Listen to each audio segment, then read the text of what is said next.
Hello everyone, welcome to part 2 of this replay. Now, siege tanks now moving in. I have these Marines just really close by these siege tanks. Also, I have one Banshee in the air. The Banshee is really to counteract that single Immortal. That Immortal taking a will be able to just rip through these siege tanks. I want to be able to quickly remove the overshields on, or the shields on that Immortal, so that's why that Banshee is currently there. I'm gonna go ahead and now stim, and Banshee is now quickly coming in. All these units trying to move in. I caught me off guard with one of my siege tanks unsieged during that whole entire step phase. As more Marines now moving in, a single observer in the air as well, but I'm focus firing, and these upgraded Marines are just tearing through this army. So on this single fight, able to tear through this army. Marines now shooting back, trying to move around with these Hellions, trying to take down that Zealot while saving the rest of my units there. So able to take down that last Zealot there, and now we'll be able to take down that Sentry. So Sentry now taken down, and Esseim, although he has more Harvesters than I do, unable to mine out from this location while my expansion is nearly operational. I have 2 more medevacs coming in, some siege tanks coming in, training up some more units as well, 3 Marines, 1 siege tank, as my opponent is now getting the level 1 weapon upgrade and Blink. So Esseim now just trying to hold off this whole entire attack. Marines coming in, gonna go ahead and stim on in. Esseim doing a good job of focus firing these units. Siege tanks, however, gonna come in and now focus down that Immortal. The Immortal only has a range of 5. So the siege tanks that have a range of 7 were able to get off a couple quick shots before anything, before the Immortal was able to get within range. I called down a Mule in the middle of that fight and now start repairing my siege tanks, just trying to just get them on as long as I can. And luckily for me, it's on auto repair, so now my medevacs are going to be repaired. So good use of the Mule there, just continuing to try to repair some of these units here.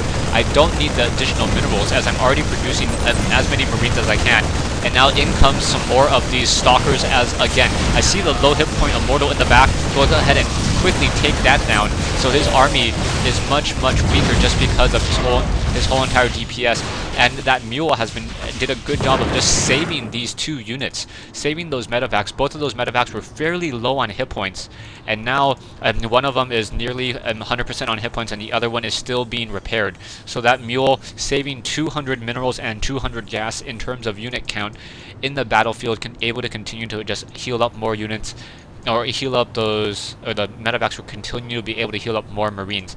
Back over here, I'm now almost, or halfway completed with the armor upgrades on my units, getting an additional barracks as well, and gonna go ahead and drop down a reactor as soon as I can in order to produce 5 Marines at the same time. Training up some siege tanks, getting up more medevacs, I believe, yeah, dropping down that reactor, just trying to increase my overall production of my units. My income is just a little bit behind, but I know that my standing army is probably stronger, and I'm gonna force Esseim to try to attack into me. He does have that level 1 weapons upgrade. I'm gonna use these Marines, just perhaps try to get them within siege range consistently. If I can take down this Nexus, and I should be fairly safe. Able to push down that Nexus. Nexus is now down, and now those Stalkers are gonna be able to come up with that Observer right there, able to blink in. However, he does not see that I had another siege tank over here, so his army is now just getting, or taking a lot of damage as he's losing more and more siege tanks. Or sorry, I'm losing siege tanks, but he's losing more and more Stalkers. Almost losing essentially 9 Stalkers trying to take down 3 siege tanks. Not a very fair trade, as I have so many Marines. These Marines now coming in. Zealots without charge are really the issue here. He has Blink, and he should probably be trying to research charge in order to increase the speed when those Zealots can really come into position. You do not want to be warping in units right next to these Marines. He probably should have warped in the Zealots in this position up here in order to just macro up more. Now using these siege tanks on this low ground and gonna just start firing up onto that high ground. I know that he probably, even if he does have an expansion, he's gonna have a hard time trying to transfer any probes over there. So he won't be able to really expand nearly as well. Esseim setting up an expansion over here. So now moving in with these Marines siege tanks offering as that back support.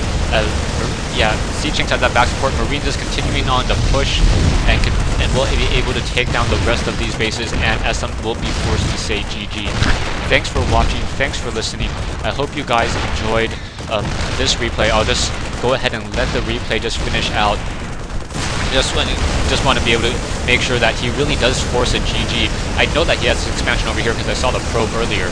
And we're talking about, you know, different ways to handle Marines and siege tanks, and I was suggesting perhaps, I would say Zealots and Phoenixes are probably the best way to handle Marines and siege tanks. Phoenixes are able to graviton beam those siege tanks fairly easily. Also, you can graviton beam one or two Marines if it really gets that close towards the end of that fight, and those Phoenixes deal 20 damage a shot towards a Marine with that 10 times or +5 versus light and then ×2.